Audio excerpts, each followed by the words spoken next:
Good morning students. आज हम next article discuss करेंगे यूनिट 2 इलास्टिसिटी से, जो कि है आपका elastic constants and there relationships. देखिए स्टूडेंट्स, हमने इलास्टिक कांस्टेंट्स अभी तक फाइंड आउट किए हैं। यंग्स मॉडुलस है आपका, बल्क मॉडुलस है, शेयर मॉडुलस है जिसको आप ईटा से डिनोट करते हैं। तो ये सब जो आपके इलास्टिक कांस्टेंट्स हैं, हम अब इसमें निकालेंगे आपस में ये किस तरीके से रिलेट करते हैं एक दूसरे के साथ। What are the relationship between these elastic constants. तो चलिए देखते हैं कि किस तरीके से इनको हम डिराइव कर सकते हैं।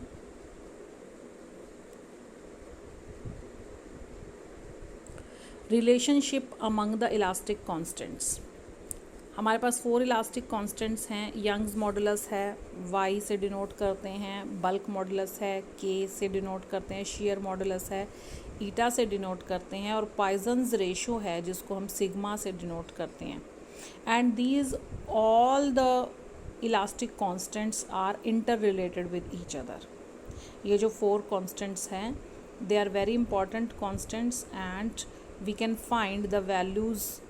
अगर हमारे पास 2 कांस्टेंट कोई भी गिवन है तो हम क्या कर सकते हैं, बाकी 2 को हम इजीली फाइंड आउट कर सकते हैं, ठीक है, with the help of these relations. तो बहुत इंपॉर्टेंट रिलेशंस हैं इलास्टिक कांस्टेंट्स के, और उनका आप डेरिवेशन देखेंगे किस तरीके से होता है। तो स्टूडेंट्स देखिए, हम लोग क्या कंसिडर करेंगे। हम लोग कंसिडर करेंगे कि एक हमारे पास यूनिट क्यूब है। यूनिट क्यूब है जो कि आप देख सकते हैं इसमें फिगर में A B C D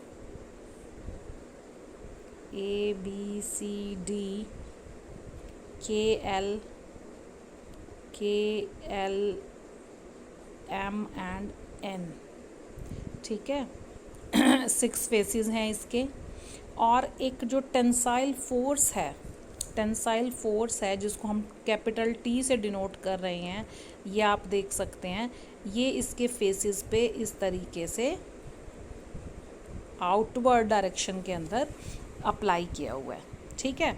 her face के ऊपर 6 फेसेस हैं, तो 3 पेयर्स में ये जो आपका टेंसाइल फोर्स है जिसको टी से डिनोट किया है, नॉर्मली एक्ट कर रहा है और आउटवर्ड डायरेक्शन के अंदर ये फोर्स लगा हुआ है।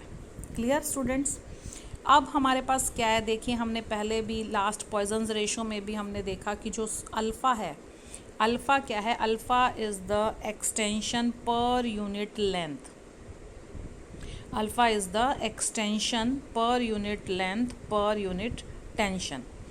अब अल्फ़ा क्या है, देखिए जिस डायरेक्शन में हमने फोर्स अप्लाई किया हुआ है, इस डायरेक्शन में मान लीजिए हमने फोर्स बाहर की तरफ, इस फेस पे बाहर की तरफ हमने फोर्स अप्लाई किया है, तो इस डायरेक्शन में there will be the extension होगी।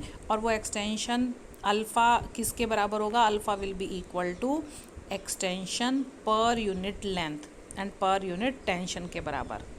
And beta be the contraction per unit length per unit tension in the direction perpendicular to it. जब लास्ट लेक्चर में भी हमने डिस्कस किया था कि अगर एक डायरेक्शन में अगर हम फोर्स लगा रहे हैं तो इलोंगेशन इस डायरेक्शन में होगा और कॉन्ट्रैक्शन इसके एग्जैक्टली परपेंडिकुलर डायरेक्शन में होगा, ठीक है। तो ऑब्वियसली क्योंकि अगर हम सिर्फ एक्स एक्सिस की बात करें, एक्स एक्सिस पे ये आउटवर्ड फोर्स लग रहा है, तो इलोंगेशन जो है हमारा एक्स एक्सिस की तरफ होगा, ठीक है। और बाकी जो वाई और जेड डायरेक्शंस हैं उनके अंदर आपका क्या आएगा, contraction with respect to this extension. इसी तरीके से आपका जो वाई और जो जेड डायरेक्शंस हैं, वाई और जेड डायरेक्शन में भी जब आप वाई डायरेक्शन के अंदर आपकी फोर्स लगी होगी तो देयर विल बी इलोंगेशन, और you can say that the extension in the direction of y and contraction in the direction of x and z axis. Similar is the case with the z direction. अगर आपने z direction की तरफ आपका जो ये जो tensile force लगा हुआ है t, तो जो इलोंगेशन होगा, जो एक्सटेंशन होगा, that will be along the z direction and contraction will be along the y and the Y and the X direction. तो हम क्या कर सकते हैं, हमें पता है जो लेंथ है हमने क्या किया था, ये यूनिट क्यूब चूज़ किया है, यूनिट क्यूब लिया है हमने। इट मीन्स कि जो इसकी जो लेंथ है दैट इज़ यूनिटी। तो अब जो लेंथ है क्योंकि after the application of these different tensile forces, तो आपकी इफ़ेक्टिव लेंथ क्या बनेगी क्यूब की, वो देखते हैं हम। वो आपकी बनेगी 1 तो हमारे पास था, उसके बाद चेंजेस क्या आए हैं, चेंजेस आए हैं एक डायरेक्शन में। तो एक बार तो आपका अगर इलोंगेशन हो रहा है तो 2 बार आपका लेंथ का क्या हो रहा है, सब्ट्रैक्शन हो रहा है। क्योंकि एक डायरेक्शन में सपोज आपका एक्स डायरेक्शन में इलोंगेशन है, तो जो 2 डायरेक्शंस हैं उनमें आपका क्या होगा, सब्ट्रैक्शन होगा। दैट्स वाई जो इफ़ेक्टिव फैक्टर आपने लिया है, वो इफ़ेक्टिव फैक्टर आपने क्या लिया है, अल्फ़ा माइनस 2 बीटा। एक बार ऐड किया है, 2 बार आपने सब्ट्रैक्ट किया है। और इनटू में टी किस लिए लिया गया है, क्योंकि ये जो फैक्टर्स हैं अल्फ़ा भी है या बीटा है, ये जो दोनों फैक्टर्स हैं ये पर यूनिट टेंशन है। पर यूनिट टेंशन है, तो अगर टी से मल्टीप्लाई कर देंगे तो ये आपके यूनिट डायमेंशंस आपके लेंथ के ही रहेंगे। देन लेंथ के होंगे तभी आप इस 1 के अंदर इसको ऐड कर सकते हैं। ठीक है, तो ये हमारे पास इफ़ेक्टिव क्या आ गई, लेंथ आ गई of each side of the cube. अगर अब हमें लेंथ पता है तो हम वॉल्यूम निकाल सकते हैं, क्यूब का वॉल्यूम निकाल सकते हैं। ये लेंथ है, लेंथ की पावर 3 कर दीजिए, you will have the volume of the cube. अब क्योंकि जो हमारी अल्फ़ा माइनस 2 बीटा ऑलरेडी बहुत स्मॉल क्वांटिटी है, अल्फ़ा माइनस 2 बीटा ऑलरेडी बहुत स्मॉल क्वांटिटी है, तो जो इसकी हायर पावर्स हैं दे मे बी नेग्लेक्टेड। तो हमारे पास जो इफ़ेक्टिव जो टर्म रहेगी, वॉल्यूम जो होगा that will B 1 + 3 into T into alpha minus 2 beta के इक्वल होगा। ठीक है, अब ये नेट वॉल्यूम आ गया after the application of the tensile forces. तो देखिए इंक्रीज़ इन वॉल्यूम अगर हम देखना चाहें, इंक्रीज़ इन वॉल्यूम क्या होगा, अभी जो हमने फैक्टर निकाला है 1 + 3t into alpha minus 2 beta -1, क्योंकि ऑलरेडी हमारे पास पहले क्या था, वॉल्यूम क्या था, यूनिट क्यूब का 1 था। तो जो इफ़ेक्टिव इंक्रीज़ इन वॉल्यूम आएगा that will B 3t into alpha minus 2 beta के इक्वल आएगा। अब ये इंक्रीज़ इन वॉल्यूम आ गया तो हम वॉल्यूमेट्रिक स्ट्रेन यहाँ से निकाल सकते हैं। वॉल्यूमेट्रिक स्ट्रेन किसके इक्वल होगा, increase in volume upon original volume. Increase in volume क्या है, 3t into alpha minus 2 beta, और ओरिजिनल वॉल्यूम क्या था हमारे पास, 1 था। तो ये फैक्टर हमारे पास वॉल्यूमेट्रिक स्ट्रेन किसके इक्वल आ जाएगा, 3t into alpha minus 2 beta के इक्वल आ जाएगा। ठीक है, अब हमें पता है बल्क मॉडुलस जो k है, बल्क मॉडुलस k किसके इक्वल होता है, ये हम ऑलरेडी लास्ट लेक्चर्स में पढ़ चुके हैं।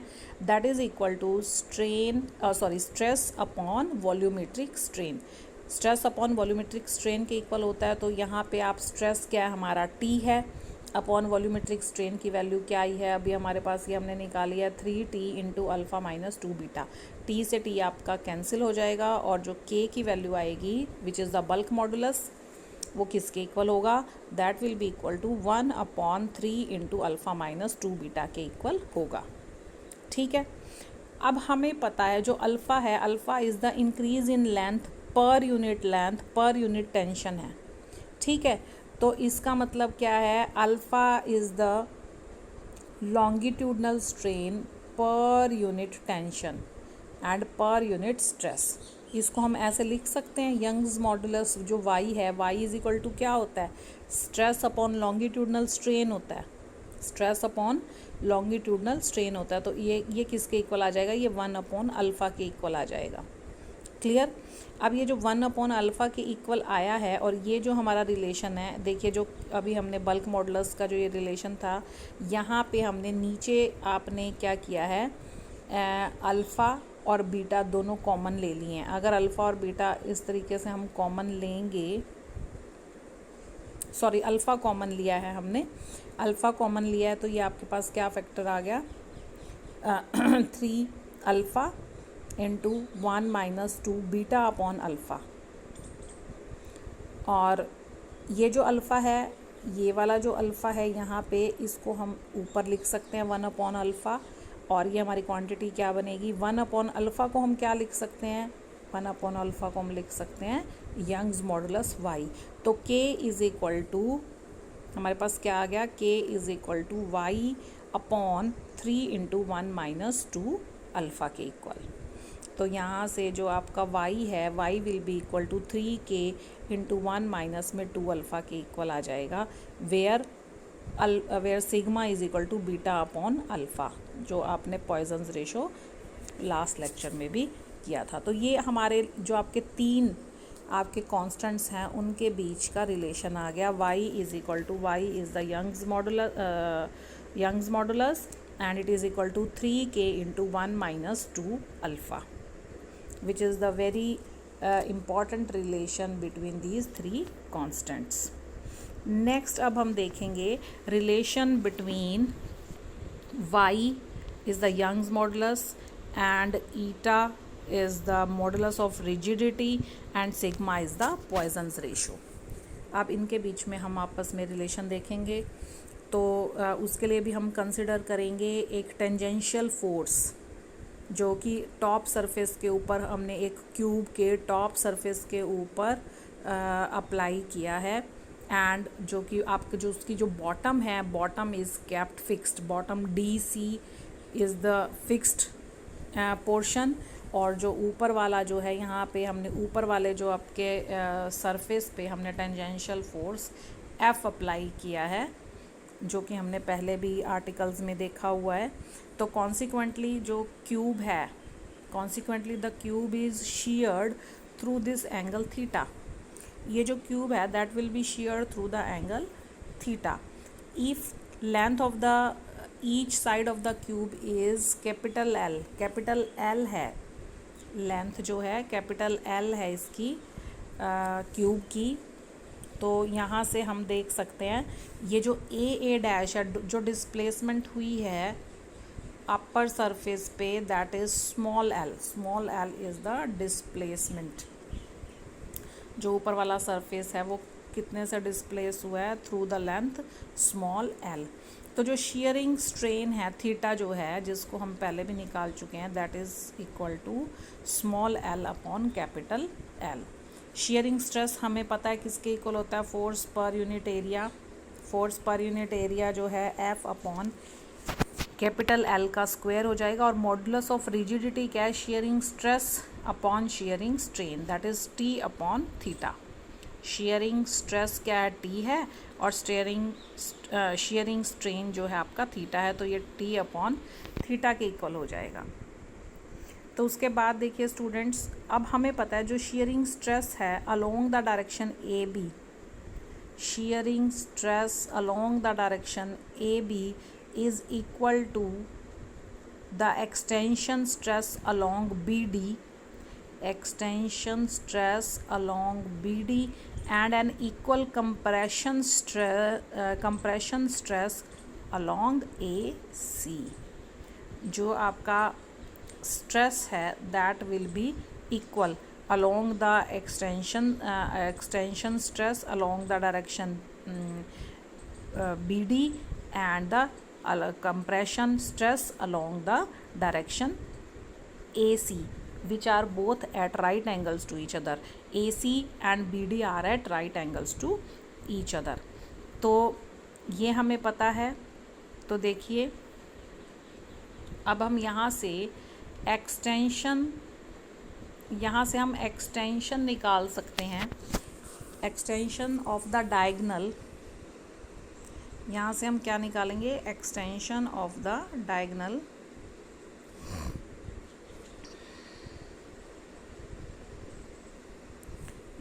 extension of the diagonal BD due to the extension stress along it किसके इक्वल होगा, that will be equal to BD into T into alpha. BD किसके इक्वल है, ये हमने लास्ट लेक्चर में हमने निकाला था, L/√2 के इक्वल आएगा ये जो डायगनल है BD, और into T into alpha. Alpha आपका क्या है, मैंने बताया जो extension per unit length per unit tension, तो टेंशन से टेंशन अगर कैंसिल हो जाती है तो आपके ये जो यूनिट्स बचते हैं इसके, ये आपके लेंथ के ही बचेंगे. That's why the word extension is used here, extension of the diagonal B D. तो ये आपका क्या है, कितनी एक्सटेंशन आई डायगोनल बी डी में due to the extension stress. ठीक है, that will be equal to this much.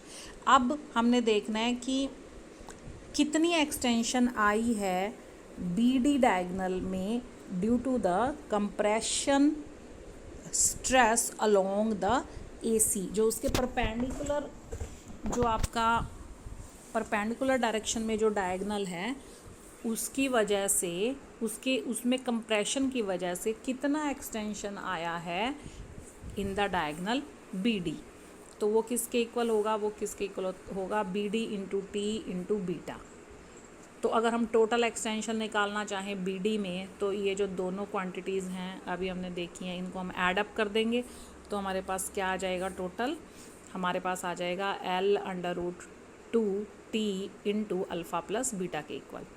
अगर हम एक्सटेंशन स्ट्रेन निकालना चाहें, extension strain along the B D, तो वो क्या होगा, change in length upon the original length. Change in length कितना आया, L/√2 into T plus alpha plus beta upon L/√2.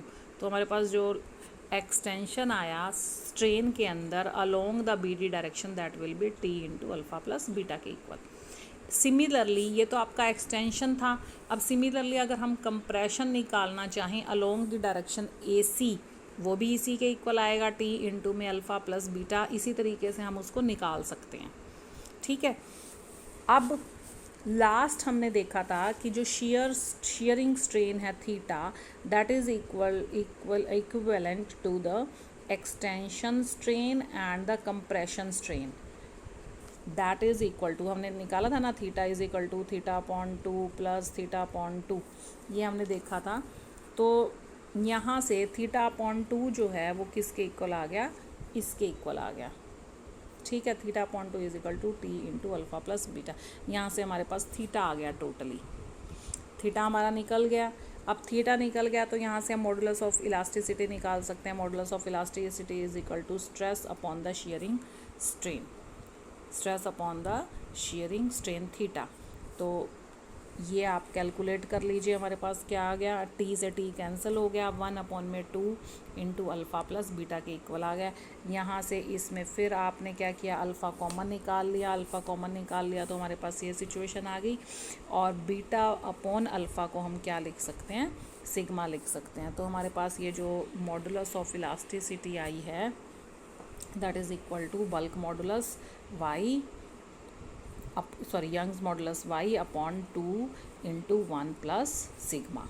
तो ये हमारे पास बहुत इंपॉर्टेंट रिलेशन आ गया, y is equal to 2 eta into 1 plus sigma के इक्वल आ गया. अब नेक्स्ट है आपका relation between the y k and eta, y k and eta. अब हमारे पास जो फर्स्ट रिलेशन था वो क्या था, जो अभी हमने निकाला था, y is equal to 3k into 1 minus 2 alpha. इसको 3k को आप नीचे ले आइए, हमारे पास ये रिलेशन आ गया. सिमिलरली यहाँ से मॉडुलस ऑफ जो आपका रिजिडिटी की फॉर्म में आया था वो आपका ये रिलेशन आ गया. इसको हम ऐसे लिख सकते हैं, 2 को इधर मल्टीप्लाई कर दिया तो ये हमारे पास फैक्टर आ गया. अब हमने ये जो 2 इक्वेशंस आई हैं इनको हमने क्या किया, ऐड कर दिया. तो हमारे पास ये क्या आ गया, ये आ गया parameter y upon 3k plus y upon eta is equal to 3. ठीक है. तो यहाँ से ये जो y है बाहर आपका कॉमन आके और ये डिवाइड में चला गया, तो ये आपके पास ये सिचुएशन आ गई.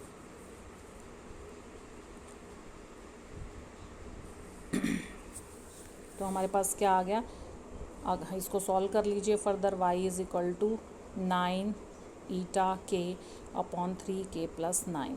बहुत इंपॉर्टेंट रिलेशन है between the 3 coefficients of elasticity. This is the very very important relation between the 3 coefficients of elasticity. Next क्या है, रिलेशन बिटवीन द के, ईटा एंड सिग्मा। ये सारे आपको याद रखने हैं रिलेशंस।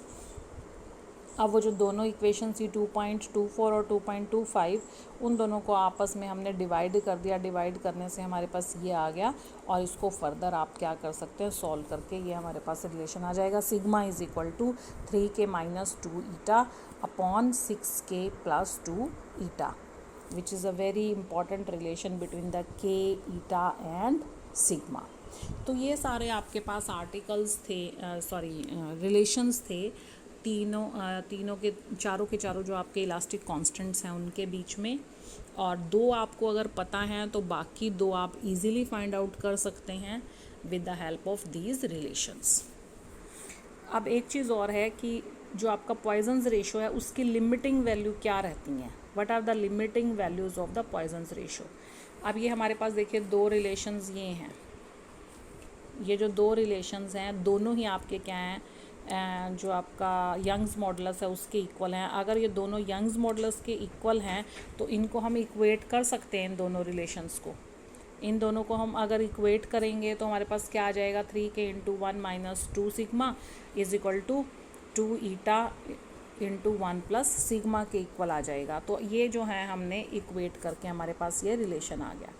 अब इसमें देखते हैं, since both the bulk modulus and the modulus of rigidity eta must be positive quantities, तो ये जो दोनों क्वांटिटीज़ हैं ये आपकी क्या होनी चाहिए, पॉजिटिव। तो सिग्मा में आइदर बी पॉजिटिव और be either be negative quantity. अगर हम ये कहें कि सिग्मा आपकी पॉजिटिव क्वांटिटी है, अगर सिग्मा पॉजिटिव क्वांटिटी है तो ये वाला तो जो सारा फैक्टर है ये क्या हो गया, आपका पॉजिटिव हो गया। ठीक है, अब इस पोर्शन को अगर हमने पॉजिटिव बनाना है तो if this portion has to be positive, तो ये जो आपका 1 माइनस 2 सिग्मा है that should be lesser than zero, that should be lesser than zero. तो यहाँ से हमारे पास आ गया sigma should be lesser than 1/2। ये हमारे पास इक्वेशन आ गई, sigma should be lesser than 1/2। अब अगर हमारे पास सिग्मा अगर नेगेटिव है, अगर सिग्मा हमारे पास क्या है, नेगेटिव क्वांटिटी है, तो क्या है, तो ये जो 1 माइनस 2 सिग्मा है ये वाला जो पोर्शन है ये तो आपका पॉजिटिव होगा ही होगा। और ये आपका अगर पॉजिटिव होना है तो this should be greater than 0, 1 plus sigma should be greater than 0। तो यहाँ से आपकी जो क्वांटिटी आती है कि sigma should be greater than -1, sigma should be greater than -1। तो हम क्या देखते हैं कि फॉर द होमोजीनियस आइसोट्रॉपिक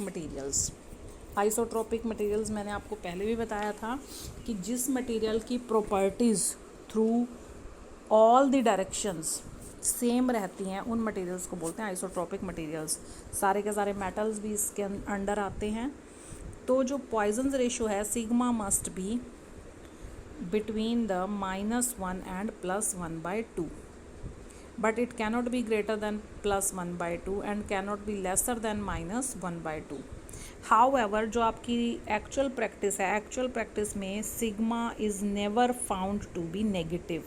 ये नेगेटिव वैल्यू नहीं मिलती कभी भी आपको, क्योंकि नेगेटिव वैल्यू मिलने का मतलब क्या है आपका, कि जो आपका जो मटेरियल आपका एक्सटेंड हुआ है फोर्स लगाने पे किसी एक डायरेक्शन में, दूसरी डायरेक्शन में जो उसका लेटरल डायरेक्शन है उसके अंदर भी वो एक्सपेंड होगा, है ना। जबकि होता क्या है, दूसरी डायरेक्शन में परपेंडिकुलर डायरेक्शन में कॉन्ट्रैक्ट होता है।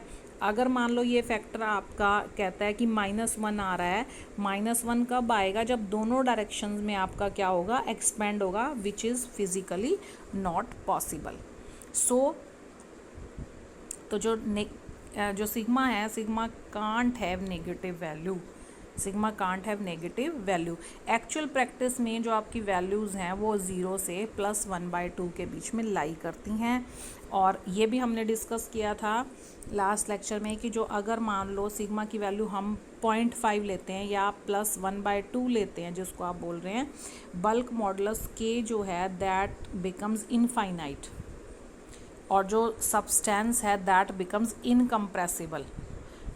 जो कोई भी सब्सटेंस है दैट बिकम्स इनकम्प्रेसिबल, वो फिर से उसकी फिजिबिलिटी पे क्वेश्चन मार्क आ गया, तो फिर से वो क्योंकि पॉसिबल नहीं है, that's why it cantt have value 0.5, ideally it can't have value 0.5। तो जो एक्चुअल प्रैक्टिस है, एक्चुअल प्रैक्टिस में जो सिग्मा की जो वैल्यूज़ वेरी करती हैं वो कहाँ से कहाँ करती हैं, 0.2 से 0.4। तो ये था आपका आर्टिकल, जो कि बहुत ही इम्पोर्टेंट आर्टिकल है। एग्जामिनेशन पॉइंट ऑफ व्यू से भी ये क्वेश्चन भी बार बार से रिपीट होता है एग्ज़ाम के अंदर, तो ये आप अच्छे से कर लीजिए। Thank you so much.